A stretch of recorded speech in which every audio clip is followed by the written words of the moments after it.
Welcome to Rauta, welcome to Underground Trio. I'm Jerry, and this time once again we delve deep into the world of underground metal with three different albums from various parts of the world. One from Poland, one from UK, one from United States of America. And as always with the Underground Trio episodes, we'll go from worst to best according to my opinion with these albums, and because they're all of different styles, the comparison can be kind of hard. Feel free to disagree, but now it's time to start talking about these, and first we'll head to Poland. Autumn or above Aurora is the name of the band here, which comes from Poland, and this is something that Metal Archives describes, in my opinion, a little bit weird. Black Doom. I mean, certainly there are slower parts, and if you really take this from the world of Death Doom and replace those death parts with black parts, you could come to the idea that yes, this is Black Doom. But I would even say, because of the faster parts, Myriad Woes is beyond of that.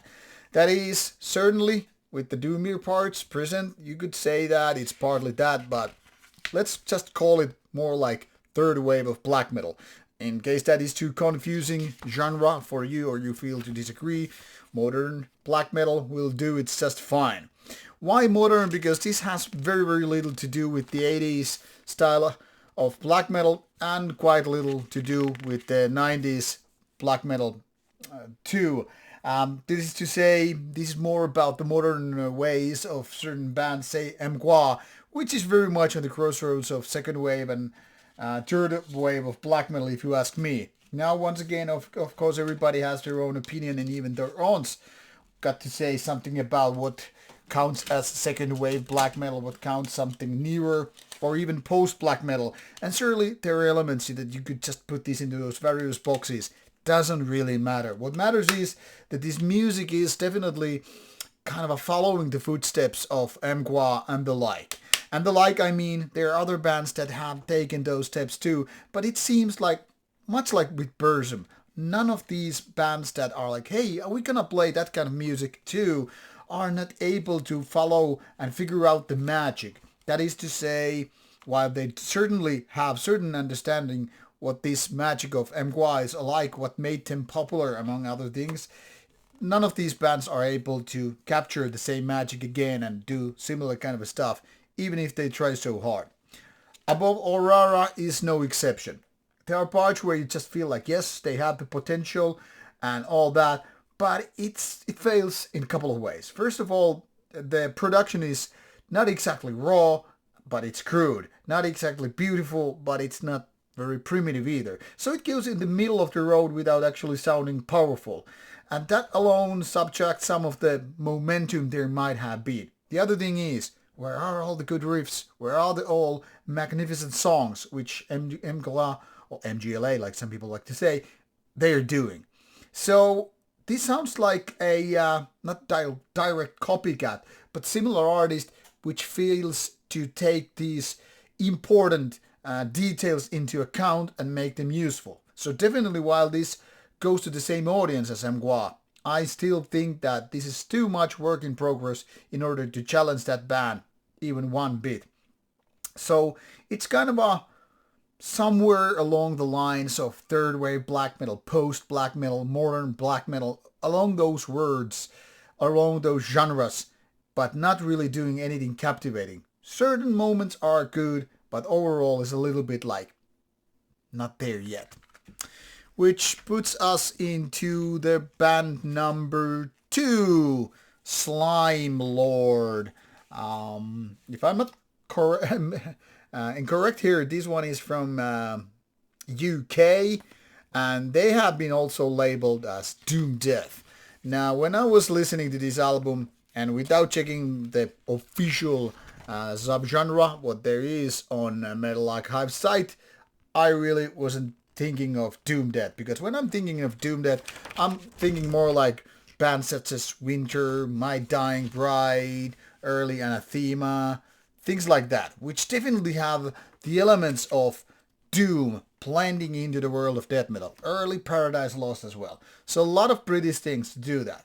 Now, then again, nowadays it seems that every other band doing death metal, rather slow tempo instead of fast, is just put into doom death metal box. And I'm like, doesn't feel like right. Why so? And by the way, I'm not even gonna try to pronounce this properly with my non-native English. So figure it out. So as I was saying, so many people tend to put all these not fast tempo death metal bands into the world of doom death metal, and I felt like that sounds wrong, because back in the days we already had quite slow tempo death metal bands which were just considered death metal. I mean, think about Bolter or bands like Jungle Rot, 6 Feet Under and the like. Yes, they did rather mid-tempo, even slow tempo death metal without being like, hey, that's kind of a doomy. So my point here is Slimelord has very, very little to do with that kind of. More like they're approaching their cavernous death metal in ways that it surely includes slower parts, but it's not all the way that through. It's more like a rather hairy, complicated death metal with darker aspects. Now, some people might say that sounds like a typical Dark Descent Records band, and in a certain ways that's kind of a true. There are elements which put you into this nowadays somewhat retro-ish death metal world. I mean, with bands like Corpsest and the like, you will get the feeling like, yes, this is dark, this is like coming from a dungeon rather than high-end studio and all.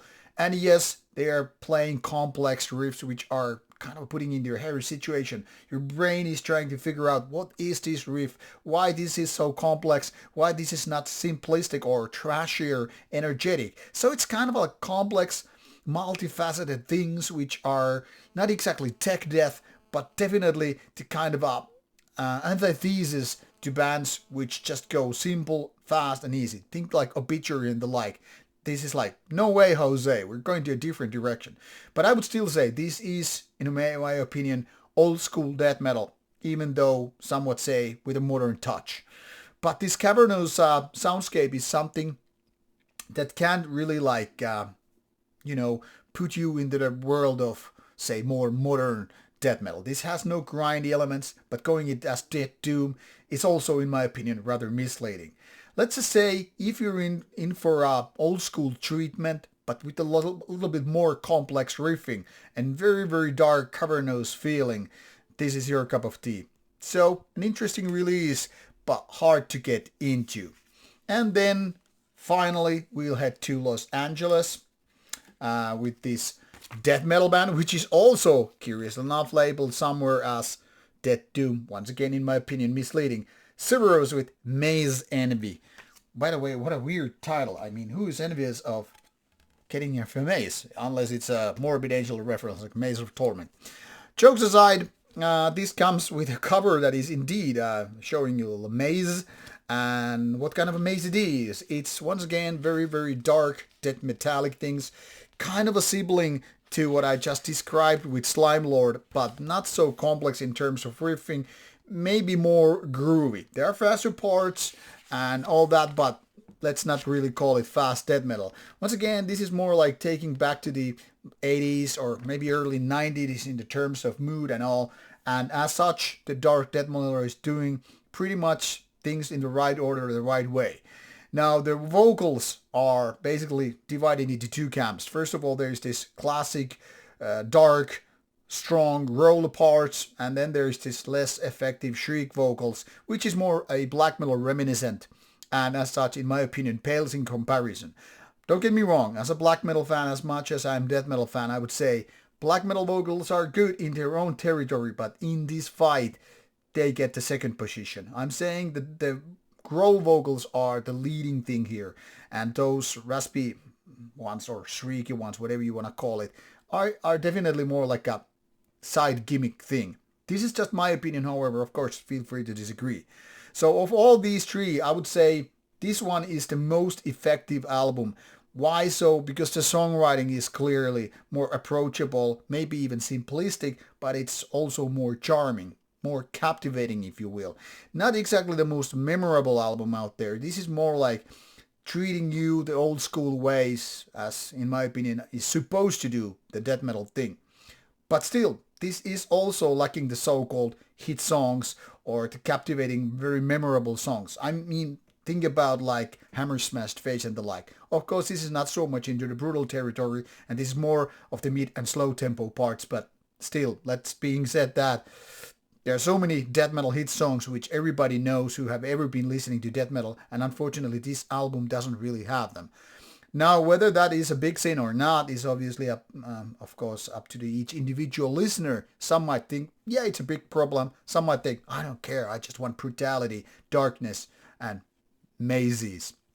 So of these three different releases in this particular review video, I would say this is the winner. However, if you like this one coming from LA, probably Slimelord is definitely worth watching. And in case you don't just like old school death metal, well, then we have this black metallic take from Poland for you to check out. Links are provided in the description box. Now, off you go and listen and find out your new favorites. And if you didn't like any of them, don't get upset about it. There will always be more music to come to you and for you to dig.